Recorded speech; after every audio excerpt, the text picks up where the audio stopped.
Welcome back to another episode of Slow and Low in Idaho. Got out this morning and got a few new permissions for next week. Got a week off spent with my brother out here. Probably do at least 5 to 6 days of detecting in a row. Last year we did detect until you puke. It was 9 days straight and I lasted 8.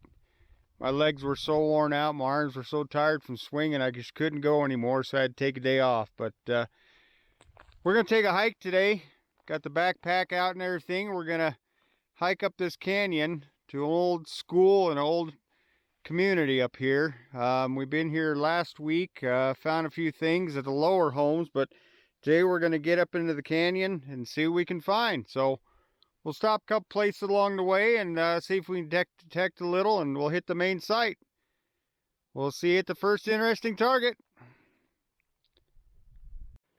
There's a little stop along the way, show you some of the outbuildings back here.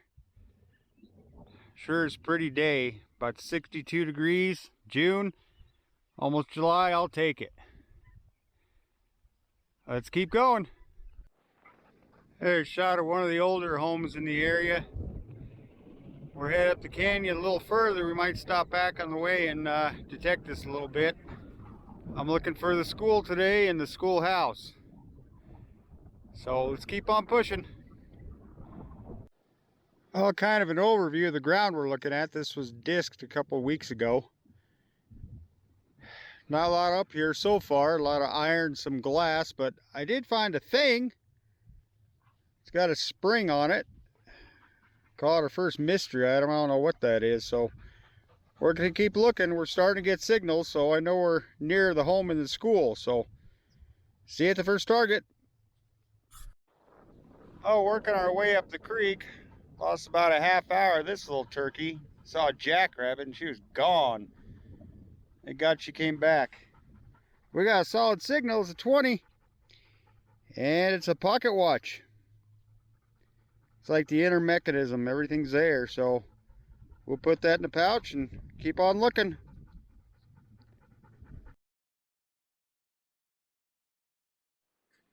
Well, I'll get a few more signals. Got a little 2-hole button. Nothing to write home about, but there's more signer stuff here, so let's keep looking. We can always find better. Oh, definitely getting into a lot more iron, a lot more signals. Got a solid 22, and we got a 1928 Wheatie. So, confirmation there's coins here. We'll keep hunting. See what else we can find.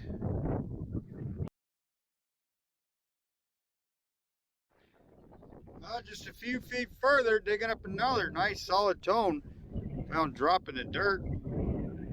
Got a 1925 Wheatie. We're getting a little older. It's a couple years, but let's keep looking. See you at the next target.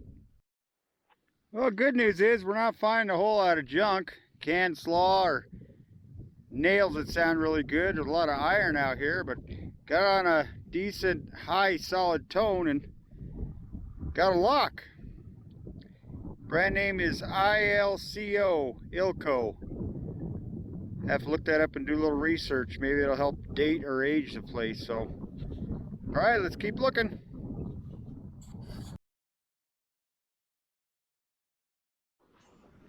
Oh, back at the truck, I said we started out looking for a school. There was a home up here as well, and we found a few things, but got my first evidence of the school. It's a little piece that connects the eraser to the pencil. I know we all hate them when we find them in schoolyards and whatever, but out here it's a little more exciting, so we'll keep looking. A little more confirmation I needed. Let's keep going.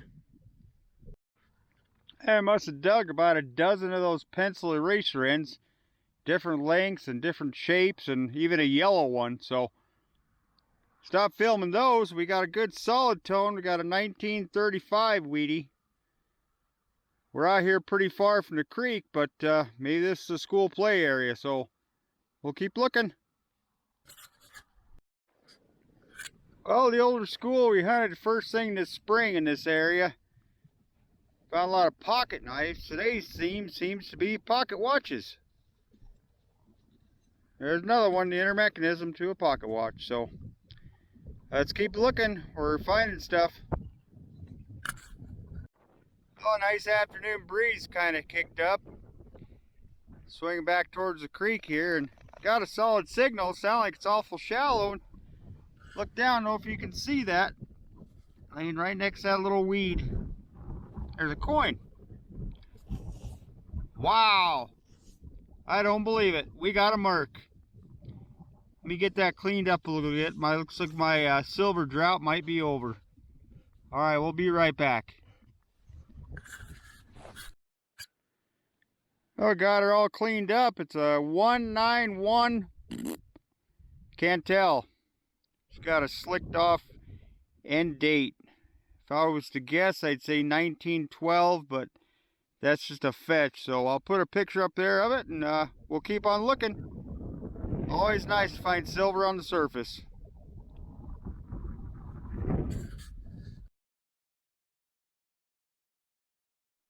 Well, a few feet away from that Merc dime, got a little 2-hole button. Alright, let's keep looking. Oh, making another swath back towards the creek and came on another solid nice signal and got another weedy. I'll get a picture up. This one's a 1910. That's the earliest coin here. Besides that Merc, that's a 1901.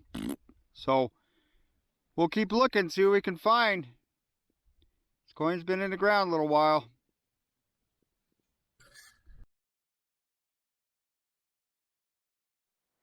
Well, as always, I tend to trust the farmer more than my intuition.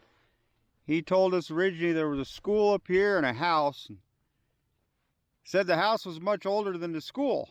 So, been finding some canning jar lids, which I didn't really think went with the school. And got a little further out here away from the creek and we got another weedy. This one's a 1918. So, we'll keep looking. That's a good sign. Oh, we got about a 1.5 mile walk back to the truck. Landowner came out and talked to me for a while and kind of refreshed his memory of that school up there. And said that place that I walked by earlier, I said it was a home, was originally a school. And they added on the back half and turned it into a house later on. I thought we'd come down and detect this for a little bit and see what we could find. Got a mystery item.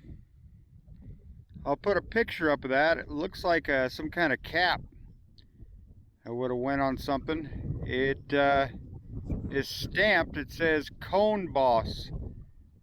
C-O-N-E-B-O-S-S. And if you turn it the right way, it's got a lantern in the middle. So I don't know if that would have went to an old oil burning lamp or something. Maybe a lantern.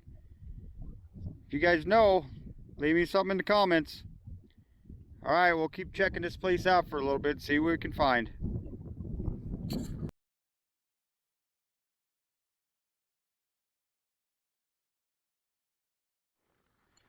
Thought we'd come swing up in the front yard for a few minutes. Weeds are so tall, as you can see, you can't really swing in here. Couple bare spots though. Got a solid signal and I got a Ford key.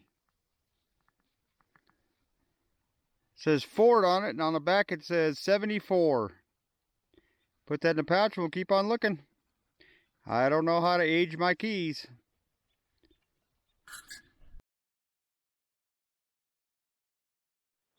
Thought we'd take a quick peek inside this creepy place, falling in. Landowner said there's a blackboard somewhere in this old school, but I haven't seen anything yet.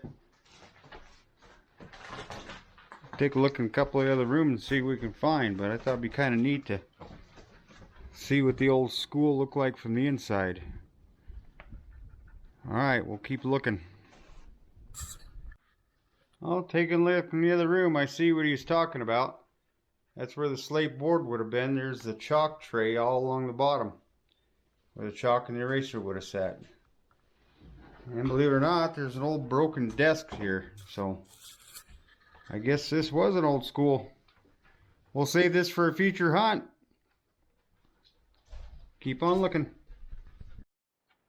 On the way out, I noticed in the entryway there's a old belt-driven washing machine. That must have been top of the line back then. It's a Hag Vortex. That's an old Ringer washing machine. That is pretty cool. Alright, let's get back to the hunt for a few minutes. Well, looks like we're at the close of another episode this week. Thought we'd do a little wrap-up, show what we found. All in all, not a whole lot of junk at these sites. I was kind of surprised how clean everything was. I got a little bag I filled up a little more than that, but not much. It's the usual stuff. Got that lock and the pocket watch. Find of the day would have to be that Mercury dime. I wish I could get a year off that. 191 something. I'll put a picture of that. Maybe you can find something better than I can. Got 5 Wheaties.